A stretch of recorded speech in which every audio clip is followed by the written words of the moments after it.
April 10th, 2010. Polish Air Force Flight 101, a Tupolev 154M with 96 people on board, is seconds away from landing at Smolensk North Airport in Smolensk, Russia.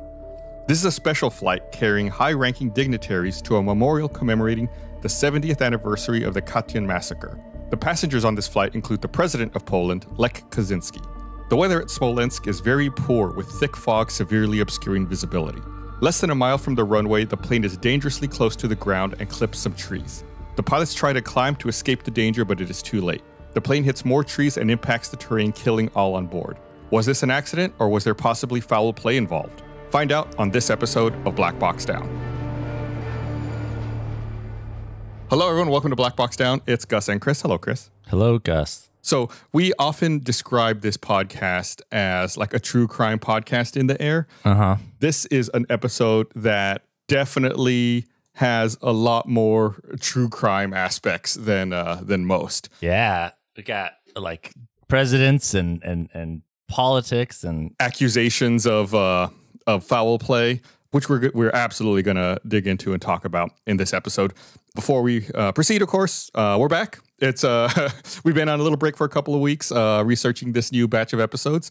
So thank you, everyone, for continuing to listen with us and bearing with us while we get these brand new episodes ready for you. As always, I always want to remind you to give us a follow on social media at Black Box Down Pod. If you wish to support this podcast, we have merch, which you can find in our link tree on all of our social media. Thank you, Chris. You can find that at store.roosterteeth.com. And if you want, you can also become a premium listener of this podcast on whatever podcast platform you listen to. If you just head over to blackboxdownpod.com, you can get all the information.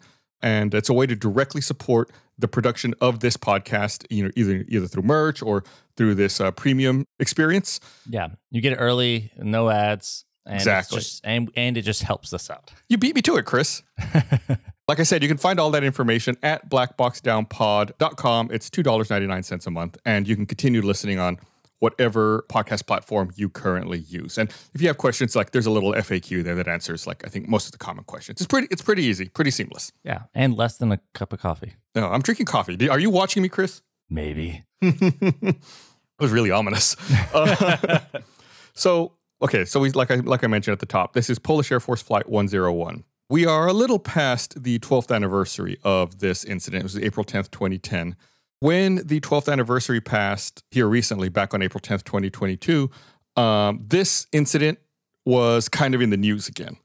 You know, like I said, this was a Polish flight that was flying into Russia to commemorate this massacre, the 70th anniversary of this massacre. And there's always been some people who accuse Russia of having a hand in this and calling it an assassination. With recent news, about, Russia invading Ukraine, this has kind of come up to the front again. Like, was there something more going on here? Like, is this something that needs to be revisited? And there's people in Poland who've never given up the search for what they consider to be more answers to the questions of whether or not this was some kind of politically motivated assassination. We'll get into it. I don't want to give my thoughts on that right now. We have a lot to cover before we get to that. But yeah, we'll definitely talk about that throughout this episode. So, like I said, this was a flight from Warsaw, Poland to Smolensk, Russia on April 10th, 2010. The purpose of this flight was to take high-ranking Polish officials, including the president of Poland, like I said, Lech Kaczynski, to commemorate ceremonies marking the 70th anniversary of the Katyn massacre that happened during World War II. This flight was crewed by Captain Arkadiusz Protasiuk, who was 36-year-old and had 3,531 flight hours. I feel compelled to mention there's a lot of Polish names in this episode. I know I'm going to get them wrong. I'm sorry. I'm doing the best I can. The first officer was Robert Gryziuna, who was 36 years old with 1,909 flight hours. The navigator was Artur Zietek, who was 32 with 1,063 flight hours. And there's a flight engineer by the name of Andres Michalak, who was 37 with 329 flight hours. There's 4 people, as you can tell, flying this plane. It's an older plane, so it's got a lot of crew. And this aircraft, like I said, was a 20-year-old Tupolev Tu-154 with 5,150 hours and 4,000 cycles. And there were 4 flight attendants and 88 passengers on board total. So another a quick asterisk I should mention here. When I introduced this, I mentioned it's Polish Air Force Flight 101, and that's because these are all military personnel who are the crew for this. They're part of a special unit in the Polish Air Force tasked with flying dignitaries around. So it's not like this was a commercial flight or, some kind of charter flight with, commercial aviation pilots. No, these are Air Force pilots who are, very distinguished, who, it is their job to fly dignitaries like the president around for Poland. So they know their stuff. Yes, they do. So the crew for this flight reported for duty pretty early in the morning between 2 a.m. UTC and 3:25 a.m. UTC, which is between 4 a.m. and 5:25 a.m. Warsaw time. Mm-hmm. The rest of the times that I'm going to mention are all universal time just because they're traveling across time zones, so we want to keep it consistent. So I'm just trying to give perspective on where they're starting from. Okay. After all the passengers boarded, the flight took off 27 minutes behind schedule at 5:27 a.m. UTC. The flight climbed to an altitude of 33,000 feet, and at 6:14 UTC, while flying over Belarus, the crew received information about the conditions in Smolensk. Mm-hmm. The information was that the visibility was 400 meters and there was fog. And just for our American listeners, 400 meters is about the same as a quarter of a mile. And that's not very far in a plane. No, that is incredibly, incredibly short. You think about how fast a plane is going and how quickly it'll cover a quarter mile. That's, seconds, if that. If you're driving in your car at 60 miles an hour, you go through a quarter mile in 15 seconds. Yeah. So a plane is... Yeah, it would just be a couple of seconds to get through that. Yeah, that's crazy. And one other thing I should mention here, this airport they're flying into, North Smolensk, it's a Russian military airfield. Normally they don't do commercial operations here. But of course, since, it's the Polish Air Force, they're flying in the president for this, commemoration of this massacre. That's why they're using this military airport. This was the airport closest to their destination, so they wouldn't have to drive very far. Okay. So that's why they're flying into Smolensk North. So about 10 minutes after they get that information, the crew received another update saying that the weather conditions were the same, and they were advised that the weather conditions were not good for landing. The captain asked for an initial approach anyway and was cleared for one. At the same time, the first officer for this flight received information from a captain of another flight that landed in Smolensk about an hour earlier, and that the cloud base was much below 50 meters, and another flight had 2 missed approaches. Oh. So 50 meters, you're looking at 160 feet or so. So there's really low clouds, fog. Sounds like it's difficult. Yeah.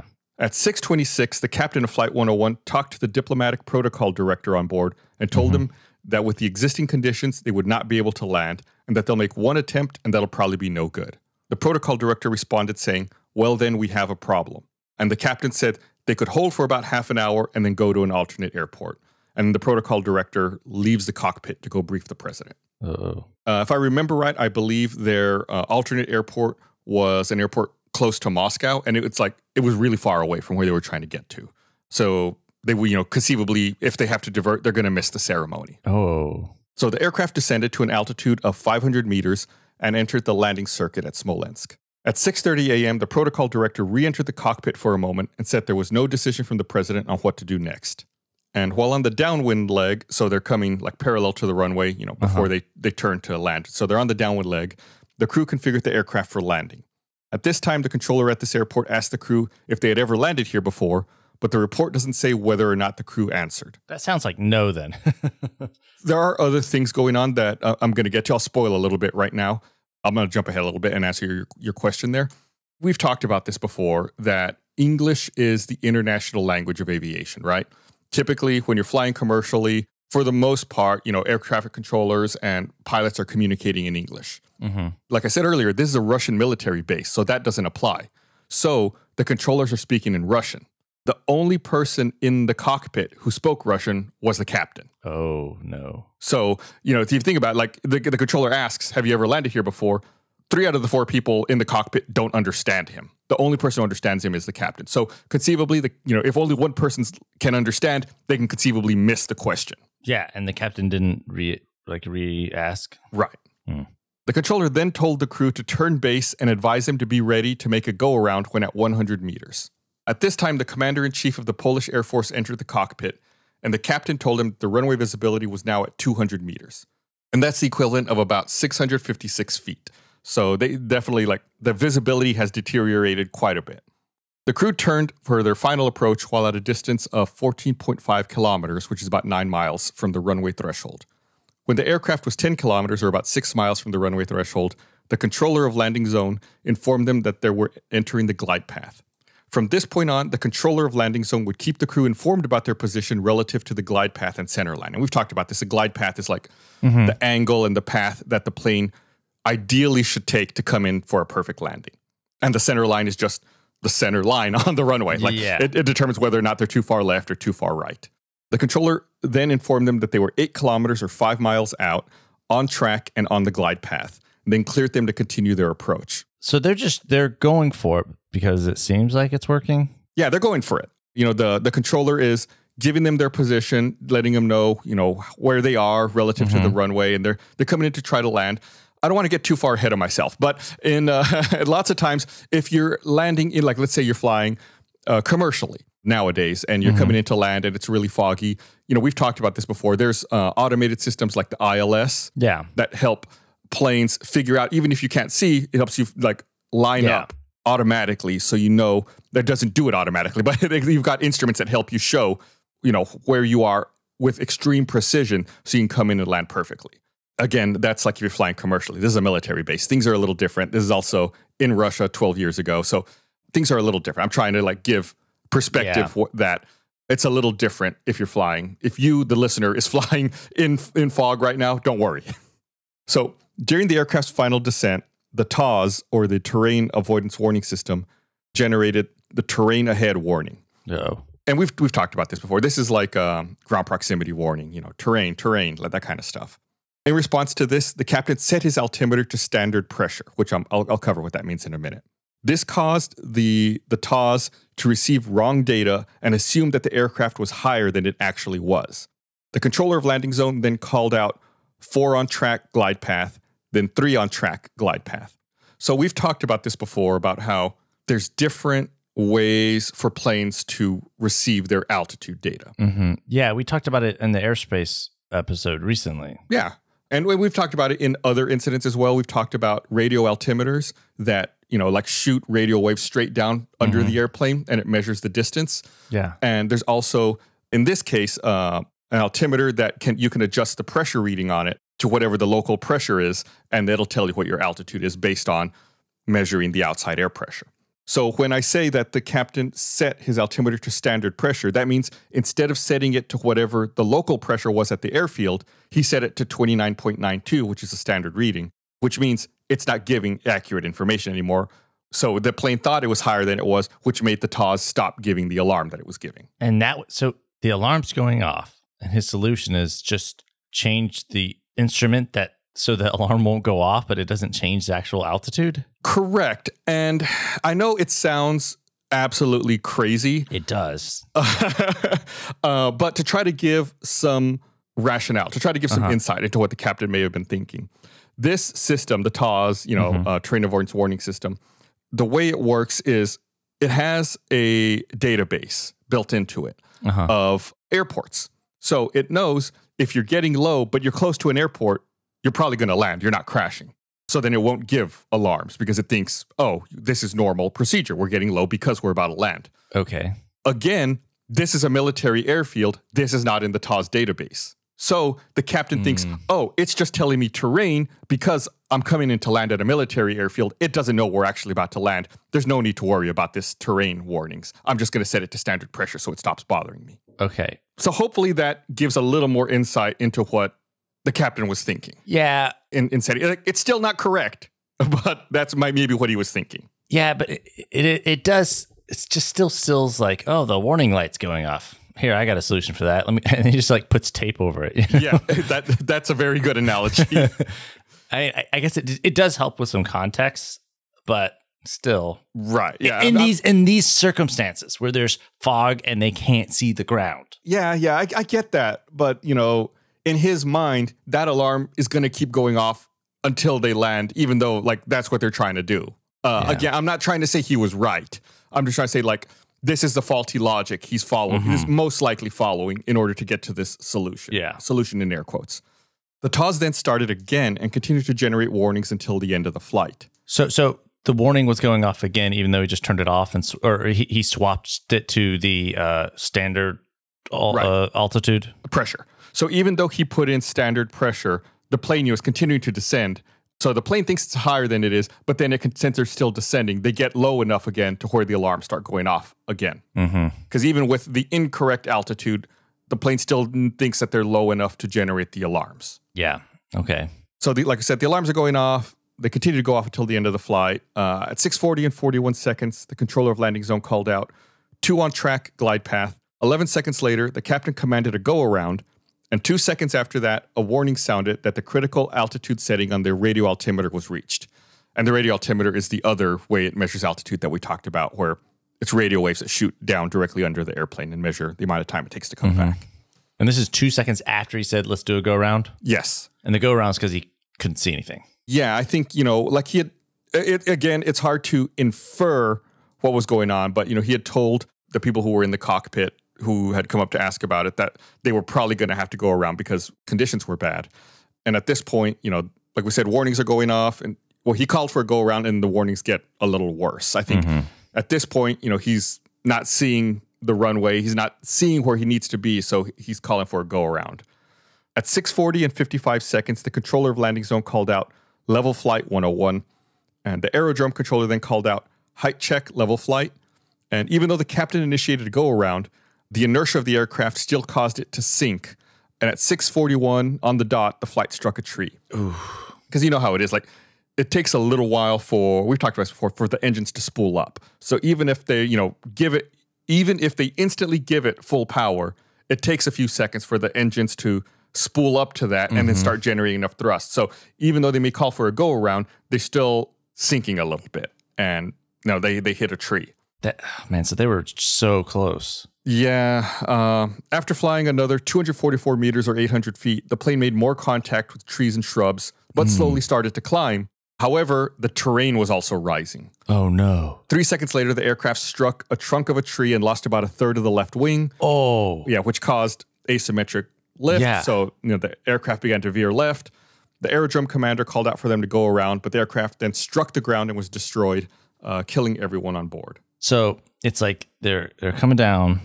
They hit the tops of a tree, right? And that probably made them lose altitude. Yeah. But then they're trying to climb. They're hitting more trees. They start to climb, but then there's higher altitude, and at some point the wing just like gets sliced through a tree.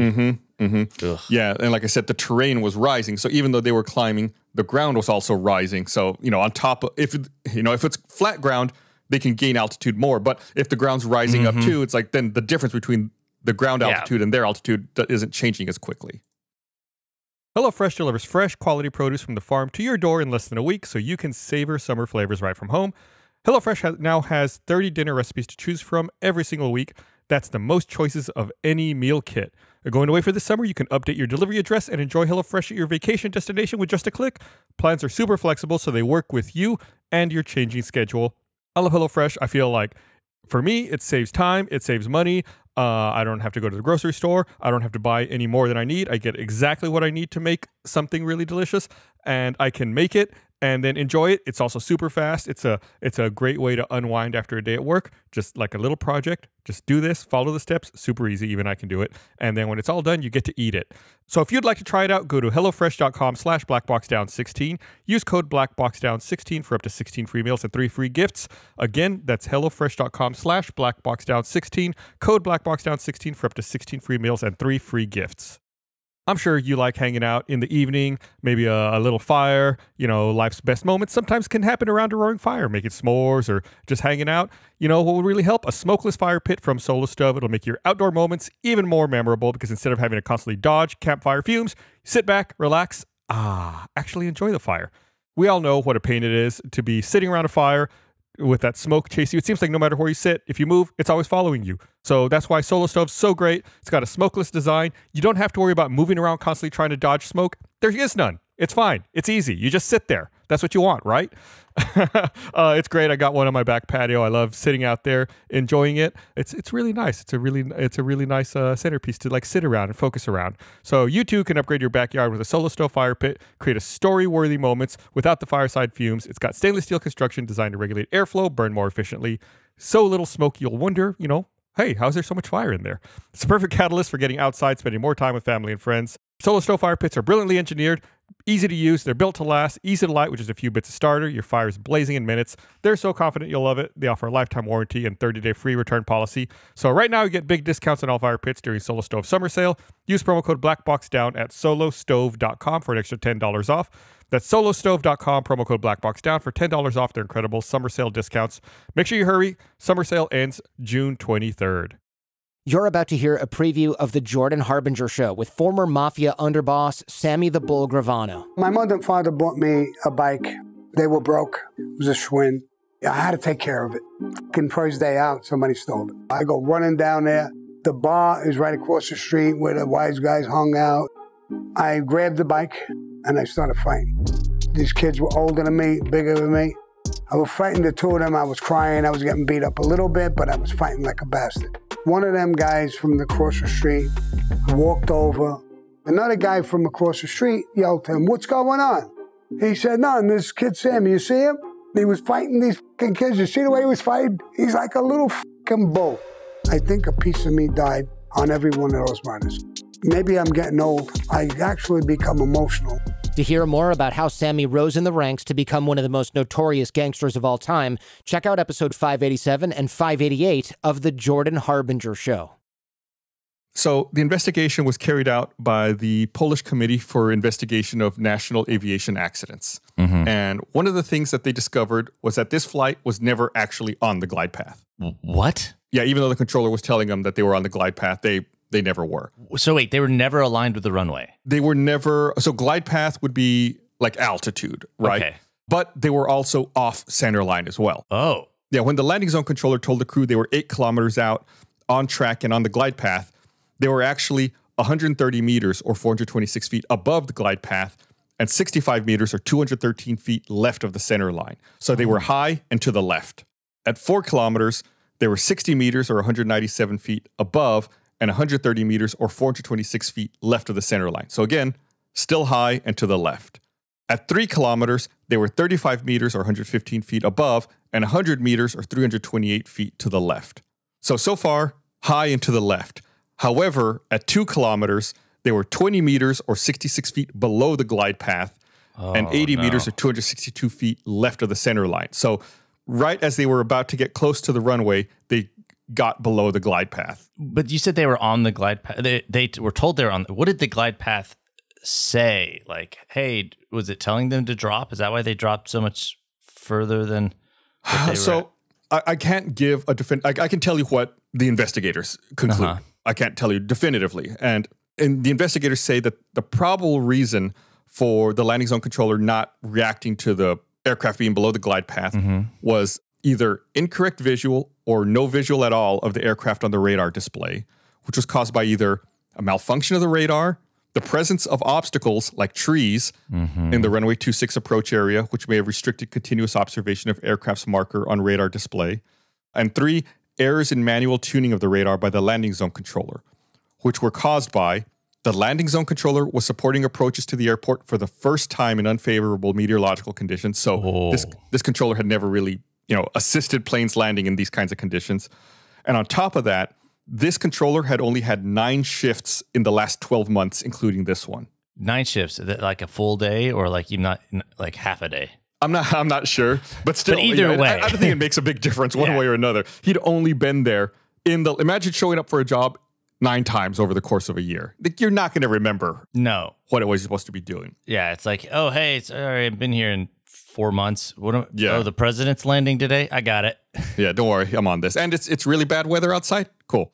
And on top of that, there was lack of practice and practical testing as the landing zone controller of this airport, as is necessary for guiding flight's clearance. There was also an issue with the pilots and how they were trained and prepared for this flight. The flight crew was operating under the 36th Special Airlift Regiment of the Polish Armed Forces. Like I mentioned, these were military airmen. They were in a special regiment that handled this kind of stuff. There was an absence of an effective supervision and control system of aircraft in the aviation of the Polish Armed Forces, which led to the following irregularities. The flight engineering service structure was incompatible with the needs of the 36th Regiment, in particular with regards to the number of personnel in the aircraft maintenance section.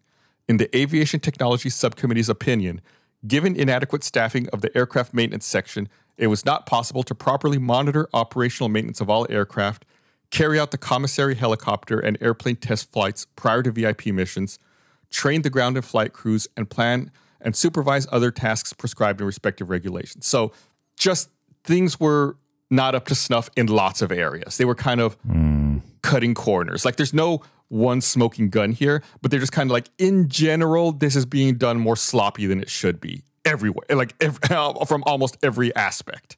Absence of up-to-date, clear regulations setting out the standards for the FES personnel in the aviation of Polish armed forces. Following decommissioning of 2 fundamental documents, no new documents were issued. The 1991 issue of the FES Guidelines of the Aviation of Polish Armed Forces document does not take into account the changes which took place in the last 20 years, which renders most of it obsolete.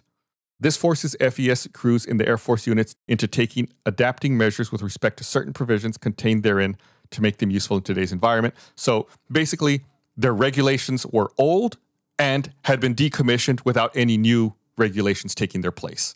So essentially, they were working off of 20-year-old regulations when, we talk about, the industry's always changing. Yeah. And again, this is like a side effect of it being a military unit as opposed to commercial aviation, where a lot of that stuff is a lot more regulated and has to be, mandated by organizations, by international standards organizations. It's weird because at least I feel like you would think the military would have the most up to date. You would think that. And the military, if you think about what they do, they primarily focus on military activities. Ferrying around VIPs is not the main thing they do. So you could see why it would fall off to the wayside. Mm-hmm. They're just being tasked with doing something that's not in their core mission, right? Yeah. It's a little, I could see why it would not be as important to them since it's not something they do all the time. Mm-hmm.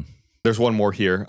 Inadequate staffing with well-trained specialists in the 36th Regiment's FES, continuous restructuring of the armed forces, and ensuing frequent position changes depleted the ranks of experienced FES personnel.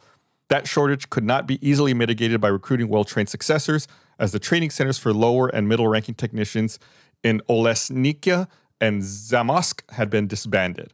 The staffing systems failed to take into account the need for a proper personnel development of the engineers, including such a career path that would enable them to gain hands-on experience as they move up. So just the path and the flow for people to get into this program was very disrupted. And, they lose people and there's not a good system for replacing them or having new people rise up into these positions. So a bad hiring manager. Yeah, and you think about it's not commercial aviation again. It's the military. They can't just hire someone to do this job. They have there's promotions, there's ranking, and people moving into these positions. Yeah. The flight crew of the airplane in question was not sufficiently prepared for the task at hand given the complexity of the situation the crew encountered during their last flight. The aircraft commander, co-pilot, and navigator had been trained hastily, haphazardly, and in violation of the respective training regulations. Despite obtaining formal certifications confirmed in the orders by the unit commanding officer, the crew did not meet the criteria for fully trained pilots who are competent in performing the duties required on their jobs. Oh my God. Yeah, it's pretty bad. That's in all the, we read a lot of these and go over a lot of these in all of our episodes. This is really bad. I mean, this is directly pointing a finger, here is the problem. And it's that they just aren't competent. They don't have enough training. Right. I mean, it's not that they've messed up inherently, right? Well, I mean, they did, but it's because of a lack of training. Yeah. Right. They messed up in this incident, but it's not like they have a bad history. They just don't have enough history. Yeah. Not enough proper training for these kinds of conditions. The crew had little experience in conducting flights in difficult weather conditions using non-precision landing systems. Most of the flights the crew conducted during their training process involved excellent weather conditions, and the landings were executed with the use of ILS, which, in the committee's opinion, affected the experience level of the crew. So like we said, again, kind of circling back, this was a Russian military airfield, so they didn't have that ILS system. Mm-hmm. So they can't rely on their instruments to help them execute this landing. They just didn't have the hands-on experience to do this. The 36th Regiment was missing adequate training facilities, instructors, and time necessary to assure a proper level of training of the pilots of the Yak-40 and Tu-154M airplanes. The way the process of maintaining operational readiness of the airplane and the crews was organized indicates a series of errors which led to a dramatic deterioration of the training and aircraft maintenance levels. The external circumstances, i.e. the relations with the VIP flight commissioning institutions, had a further negative impact on the process. And there's one more little bit I'm going to read here before we really dig into the causes. High churning rate of pilots resulting from resignations. No mechanisms were developed with a view to extending professional careers of military pilots in general, and in the 36th Regiment in particular. Increasingly, younger pilots with less and less experience would qualify as instructors over a shrinking period of time, whereupon they would start training their successors. It's kind of what we talked about. Like the pool is diminishing and standards start slipping as a result of it. Yeah, they're like, well, you're the best there is, so you're hired. You're the most senior. It's like, but I only have 30 hours. Yeah, get in there. go teach. I mean, it wasn't that bad, but it's like that kind of thing. It's like any job where there's a lot of turnover or a lot of churn. Then the people who are left, who are the most experienced, might not have enough experience to be training the new people. Yeah, and then that it becomes bad habits are taught and then retaught, and then you just lose institutional knowledge, which is very important. The pressure by the VIP institutions on their flight requests being executed and the awareness of the importance of the regiment's tasks amongst the commanding staff and flight crews resulted in taking up the requests which the regiment was incapable of handling, while at the same time maintaining the required flight safety level with available resources. That resulted in exceeding the maximum permissible flight hours and flight times by the crews. In the past years, the commanding staff of the regiment had been increasingly confronted with the need to reconcile the operational missions with the flight crew training, which led to many deficiencies in the aviation training process. So, how I mentioned that the protocol director came in and was talking to the captain. The captain's like, I don't know if we can land. And the protocol director's like, well, we have a problem. Then he leaves to talk to the president. Then he comes back in. He's like, the president hasn't made a decision. Why is the president deciding if they're going to land or not? Right? The president's not flying the plane. Yeah. Like, ultimately, the safety and these decisions should be left to the pilot in command. And, they're deferring to someone who doesn't know how to fly a plane. Or knows anything about the weather. Right. And there had been an incident several years before this where the captain of this plane, of this flight which crashed, had been the first officer on another flight where they were flying the president. And on that other flight, the president had wanted to divert the flight to land in a war zone at a dangerous airport. Yeah. And the pilot of that other flight years before had said, no, we're not landing there. That's too dangerous. They landed, somewhere else at their normal landing spot.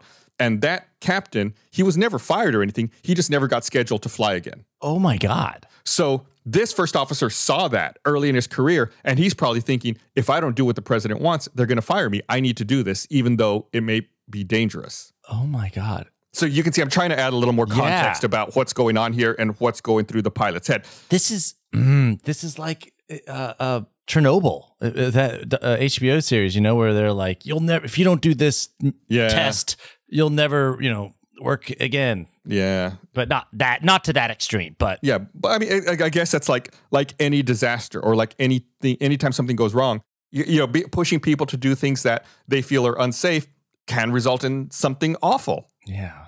So we're going to talk about the causes right now. The immediate cause of the accident was the descent below the minimum descent altitude at an excessive rate of descent in weather conditions which prevented visual contact with the ground, as well as the delayed execution of the go-around procedure.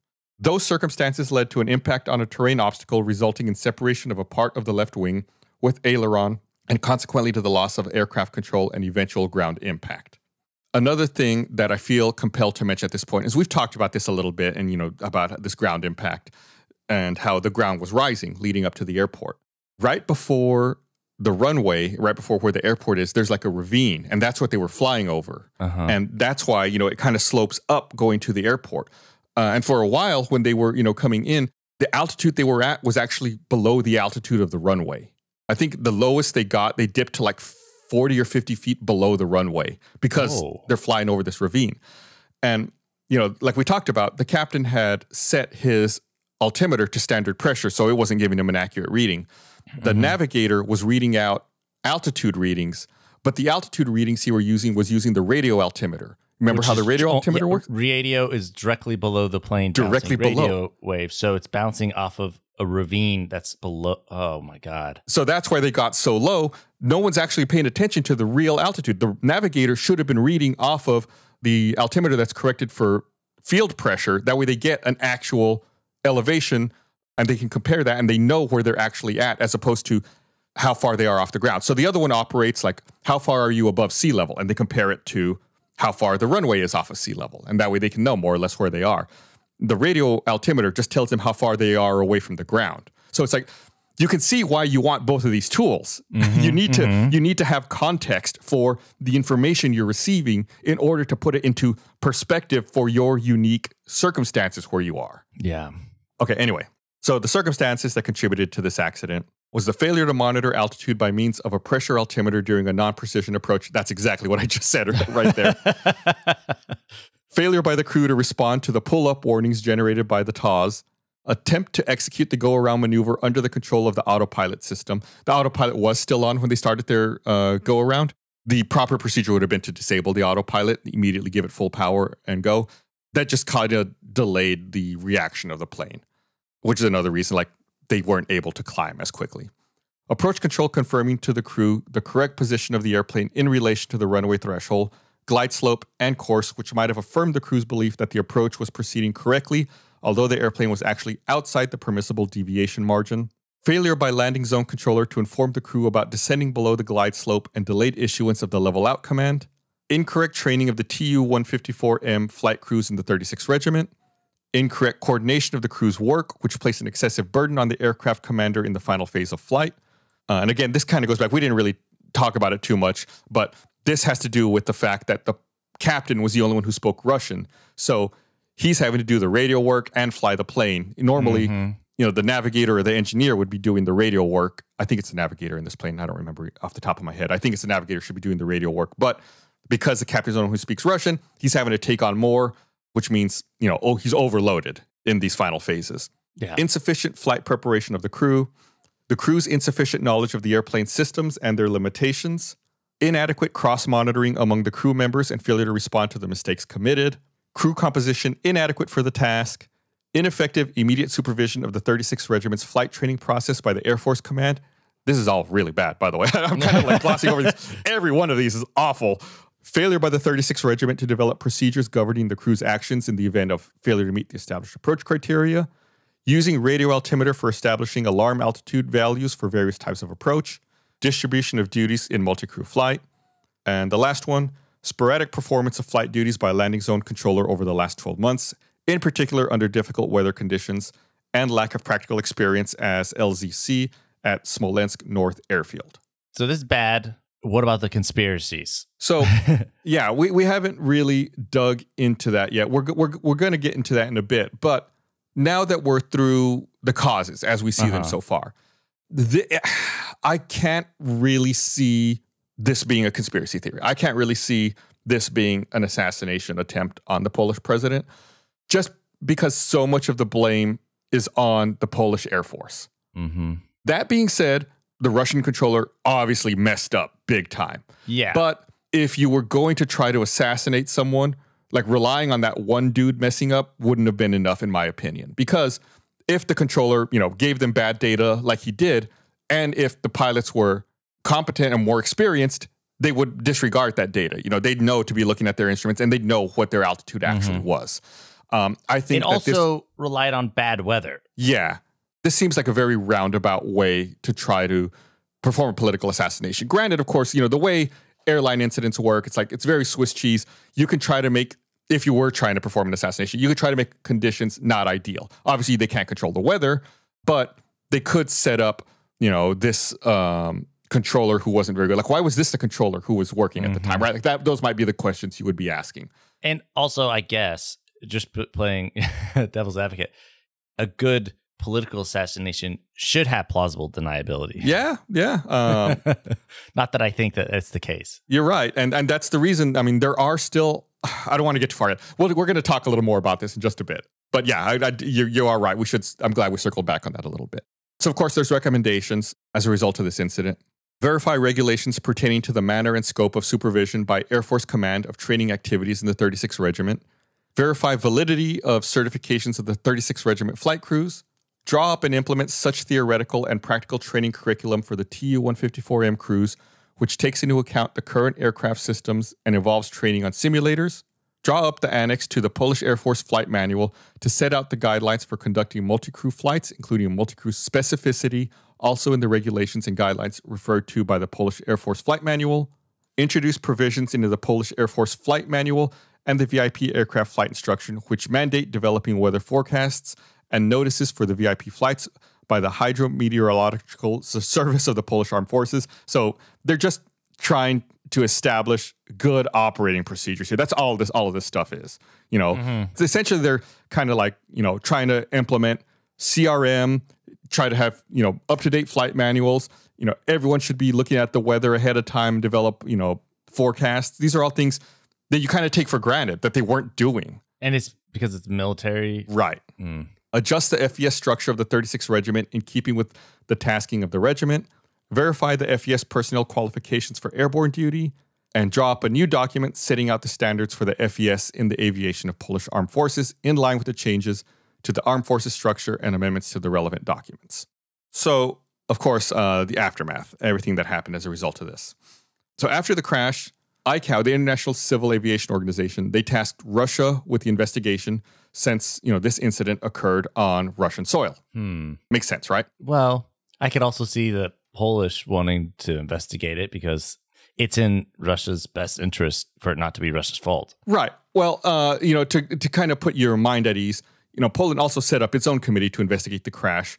And prosecutors in both countries, began criminal investigations. Russia offered full cooperation to Polish prosecutors during the investigation. So they cooperated with the Polish authorities and gave them information.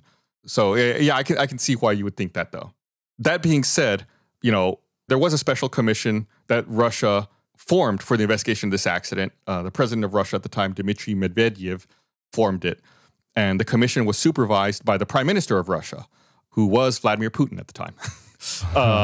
Just, putting that out there. Again, just a little context for what's happening behind the scenes politically here. According to the Interstate Aviation Committee, Polish investigators in Russia had been given access to all the procedures of Russian investigators. However, Edmund Klitsch, the head of the Polish Investigative Committee, said that Poland does not have a lot of things that we would like to have. And as an example, gives a lack of documentation of Smolensk Airport and regulations about air control. They want that, of course, but again, that's a weird thing because it is a military base. How much does Russia really want to hand over about their military airfield? Yeah, that's a tough one. The Russian team completed their investigation on October 20th, 2010, and sent a copy of the report to the Polish authorities, who had 60 days to comment, after which the report was published on January 12th, 2011. On the same day the final report was published by the Russians, Poland published its comments on the draft of the final report. Poland stated that their comments were not taken into consideration. Russia did not include them in the report, but published this document on its website among other appendixes. The Russian report found that the immediate cause of the accident was the failure of the crew to make a timely decision to proceed to an alternate airport despite being warned multiple times of poor weather conditions at Smolensk. Another immediate cause was the descent below minimums without visual contact with the ground, as well as ignoring numerous TAWS warnings. This led to controlled flight into terrain. Additionally, the Russian report found an immediate cause of the accident was the presence in the cockpit of the commander-in-chief of the Polish Air Force, which placed extreme stress and psychological pressure on the captain to continue descent in conditions with unjustified risk with the dominating aim of landing at any means. So again, like we talked about, there were people coming in and out of the cockpit talking to them while they're trying to land in these conditions. Why? It's just unnecessary. Polish officials also disagreed that the pilots were under pressure forcing them to land in Smolensk. And also the Russian report did not blame ATC for the incorrect callouts. I think, it seems to me the pilots were under extreme pressure to make this landing. Yeah. However, so I think I disagree with the Polish officials on that front. However, I do agree with them that it's kind of shady for Russia to not blame their air traffic control for incorrect callouts. That seems wrong to me. If air traffic control is giving them bad callouts, there needs to be blame put there. Yeah. There's no reason why it was bad. Well, the equipment at this airfield was not that great. And that's really why he was getting and like we talked about this earlier, the reason they were getting bad callouts is either the equipment was broken and they don't want to admit it, or the controller didn't know what he was looking at or couldn't look at it. Either way, it's like that's blame. Either you don't have up-to-date equipment, you have faulty equipment, you don't report it, or you're under. There's still blame there. Correct. So I can see why Poland would be upset with that particular part.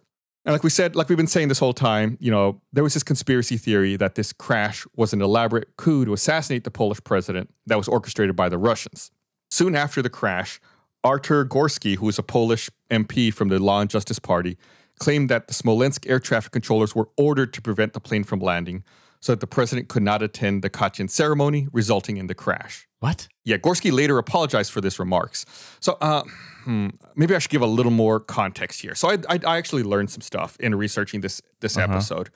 This incident, this Katyn massacre that we keep talking about, I'll take it on me. Maybe I'm ignorant. I'd never heard of this massacre before looking into this incident. I wanted to learn more about it, so I started reading about it. Like we said, this is the 70th anniversary of it.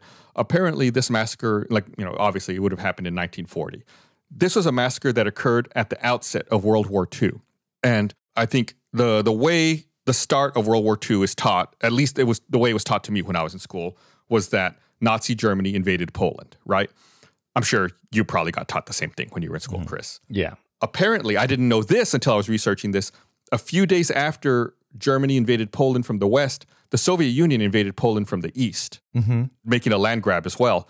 And they rounded up a bunch of people in the Polish military and a bunch of people in the intelligence agencies and killed them all, like right at the start of World War II, to try to deplete the Polish military and to get rid of that institutional knowledge.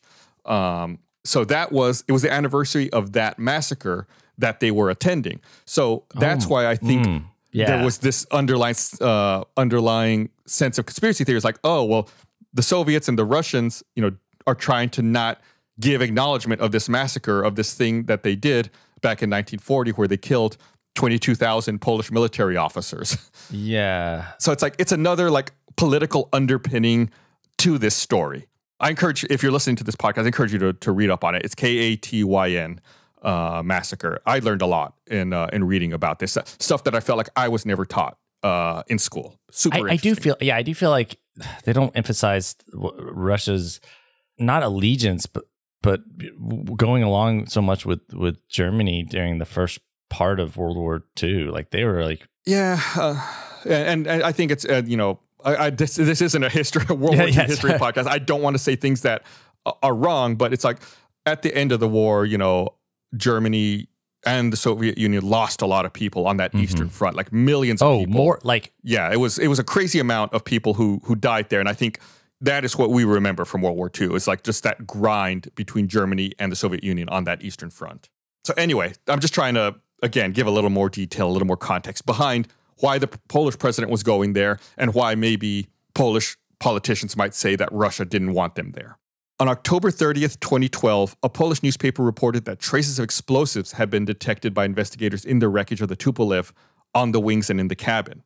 The claims were denied by Polish prosecutors, who claimed that a number of common substances could have produced the observed readings and were later withdrawn by the owner of the newspaper. You've talked about this. We had an episode where we talked about how going to the beach and sand could conceivably set off explosive residue traces with these machines. Yeah. Also, if you think about it, this was a military plane with military personnel. They could have explosive residue on them, and that could be what was found on the plane. I'm going to talk about that a little more here in just a second. I don't want to get ahead of myself. So going back to this newspaper that made this claim, the editor-in-chief and 3 other staff, including the author of the article, were fired from their jobs. In November 2015, a court in Poland ruled in favor of the sacked journalist, stating that the information published in the article correctly reflected the state of knowledge at the time of publication. So a little bit of controversy there. In 2017, it was announced that the British Ministry of Defense was engaged by the Polish government to examine the wreckage of the aircraft for traces of explosives. The work would be done by scientists based at the Forensic Explosives Laboratory at Fort Halstead, Kent. British air accident investigator Frank Taylor claimed that there were explosions on board the aircraft, including in its wings, immediately before it reached the tree. According to Polish experts, trace amounts of high explosives could be present in the airplane due to frequent presence of military personnel on board or as a result of contamination on the ground, like I said. The fact that there were traces found on some parts of the airplane, but not on bodies, their trace amounts and chemical character all have been described as inconsistent with the hypothesis of an in-flight bomb explosion. Again, this was a military airfield. The way they explain it is, it's a military airfield with military personnel on this plane. It makes sense that there could conceivably be traces of explosive residue on the plane, but they didn't find any on the bodies. So if there were a bomb, logically you would think that there would be explosive residue on the bodies as well. Yeah, unless the bomb was only in the plane or in the in the wing or something to make the plane crash, right? But how do you, it just doesn't make logical sense. I don't know how you would, I mean, I guess it's possible, right? But it just, then now it's like really starting to try to draw at straws or like pull at straws. It doesn't seem very plausible. And again, like I mentioned here recently, on April 11th, 2022, which was 12 years after the crash, the Associated Press published an article that says a Polish government special commission has reinforced its earlier allegations that the 2010 plane crash that killed President Lech Kaczynski and 95 others in Russia was the result of Moscow's assassination plan. The new commission alleges that an intentional detonation of planted explosives caused the crash. This is a quote. Their deaths were the result of an act of unlawful interference by the Russian side, the commission's head, Antony Masizerwicz, told a news conference. He claims that there's indisputable proof there was an explosion in the left wing, followed by an explosion in the plane's center. He denied that any mistakes were made by the Polish pilots or crew members despite bad weather at the time of the crash. Again, like I have trouble listening to someone who says that there were no mistakes made by the Polish crew, because obviously there were. Yeah, it's just it's tough. I know like a lot of people, like you want to kind of like dig into it and believe that there's a conspiracy here or something deeper going on, but it just doesn't line up. I can't reconcile that. Like there are photos clearly showing where the plane hit the tree and the tree impacted the wing, and there's photos of impact with the tree, right? Like not of at the moment of impact, but the aftermath showing. Like this is the tree they hit. This is the wing that hit the tree. It's just tough. If they hadn't hit a tree, what was the plan? They were going to explode a bomb once they landed in Russia. If you take that away, like it stops really making sense. Like then it starts becoming more of a stretch. Yeah, it's more like, well, what if this and then this and then it's so many what ifs, and it could have been this way that they don't. It's not just they don't all add up. It's just too many conjectures and too many possibilities. Yeah, as opposed to like it's seemingly cut and dry. There was undue pressure on inexperienced crew. 75% of the crew, of the crew who couldn't speak the language of the controller who hadn't worked very much. Bad weather conditions, a non-ILS approach into meteorological conditions. They should have just diverted. They should have just landed somewhere else. It wasn't worth it. But yeah, it's and this was one, I think that this was an incident that we had on our list to potentially cover, but with the invasion of Ukraine and the 12th anniversary happening recently, and these people still talking about the possibility of assassination attempt, I thought maybe it was a little more timely to cover it now. So that's why we're doing an episode about it now, as opposed to maybe talking about it later. But yeah, I think it's super interesting. That's pretty much all the information we have about it. But yeah, absolutely avoidable incident that still has like this cloud of mystery about it. Yeah, I mean it's a interesting one. I do agree with you. There just sounds like there's too many random coincidences for it to be a legitimate assassination. Yeah, but like you said, that's how you would want to make like a political assassination, make it appear to be like an accident or something unusual, plausible deniability. That's what you said, right?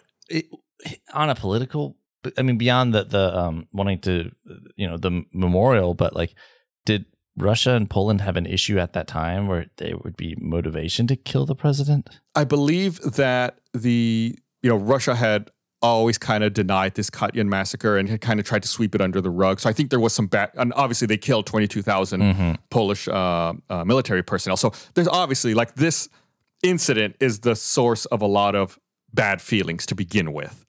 Beyond that, who knows? I can't speak to Russia's motivations and what they want to see done in Eastern Europe, but with the invasion of Ukraine and several years ago the war that they had in the Georgian province, you can see like there are definite political machinations in that part of the world that are beyond the scope I'm at all qualified to talk about. Yeah, I cannot begin to speak to any of that. It's just like more things to keep in mind about motivations in that part of the world. But that's it. That's Polish Airlines Flight 101. Really, again, like I said before, totally avoidable. Absolutely should not have happened. But yeah, if you want to go ahead and give us a follow on social media at Black Box Down Pod, I'll post some images of, they were really close. By the way, I don't know if I emphasized it enough, how close they were to the runway. I believe that They crashed like a kilometer away from the runway. It was like which is like 0.6 miles. You know, they were so close. They hit these trees. The trees, by the way, probably should have been trimmed. These trees were a little taller than they should have been. Another level of complexity. We didn't even get into that. The trees probably should have been trimmed down a bit more than they were. But even so, because of the ravine and the terrain was rising, they probably still would have impacted the ground regardless. Yeah. Anyway, yeah, check out social media, Facebook, Instagram, Twitter. We've got like some pictures there which can help add context to this incident. And thank you to everyone who's shared the podcast with a friend. Yeah. Or a family member or even a pet. We'll take it. Yeah, we've been doing this podcast for a little over 2 years now, and it's been a lot of fun. It's been great watching people discover the podcast and interact with us on social media. So yeah, thank you so much. Please, that's like the lifeblood of a podcast. If you could recommend it to someone or share it on social media, we would really, really appreciate it. Leave a review anywhere. Yeah. All right. Thanks, everyone. Thanks.